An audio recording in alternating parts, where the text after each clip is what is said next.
This essay example, as well as thousands of others, is available in text format on our website for free and without registration. Simply Google Ivy Panda Free Essays.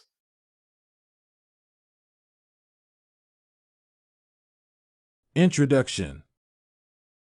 A Midsummer Night's Dream is a play written by William Shakespeare in the late 16th century.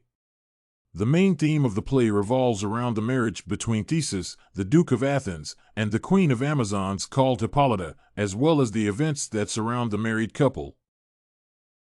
There are some other characters in the play, namely, adventurous Athenians and 6 amateur actors, who greatly contribute to the plot and topic development of the play. A Midsummer Night's Dream explores both sides of love being the basis for any marriage. Pyramus and Thisbe end up being unfortunate lovers representing the dark side of love. On the other hand, Hermia and Lysander happily got married, exemplifying the good side of love.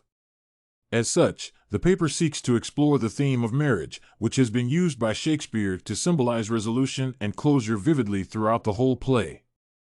The paper also seeks to discuss the role of marriage in the play, and how it affects other themes touched upon in it.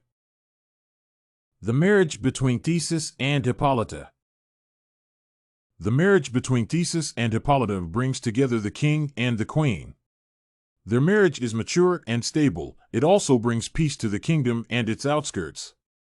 Theseus says to Hermia, "Know of your youth, examine well your blood." The fairies in the play are very humorous. They bless this marriage through songs and dancing. There are some other characters in the play that are used to highlight the topic of marriage and love. These are the lovers sleeping in the glade along with the fairies. The consummation of the marriage at the end of the play symbolizes the true meaning of love. Theseus won this love by holding captive Hippolyta, the queen of Amazon, while at war. The difficult period between the couple may be traced as Theseus displays chauvinistic behavior that, however, surprisingly contributes to his growth. He instructs Hippolyta, "Stand forth." He exhibits general characteristics of emotional violence. His behavior is an indication to the reader that this marriage, though positive in its nature, has an underlying male dominance. Lysander, Helena, Hermia, and Demetrius. The love affairs and relationships between Lysander, Helena, as well as Hermia, and Demetrius are full of difficulties. Ironing out these problems in marriage is a heavy task to fulfill, but they succeeded to settle down all their problems in the end.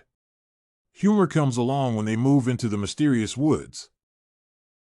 The driving force of these people who are in love with each other and later end up marrying is the beauty. They easily fall in love with each other because they feel and see that their partners are beautiful. However, one realizes in the end that sometimes this turns out to be an unattractive feature. Helena shows deep emotional affection and appears to have genuine love as opposed to Lysander, Hermia, and Demetrius. She imagines a child as boys, the boy. This perhaps is the reason why she is abused. Her love, though genuine, does not receive the same gratitude, withering on the virgin thorn.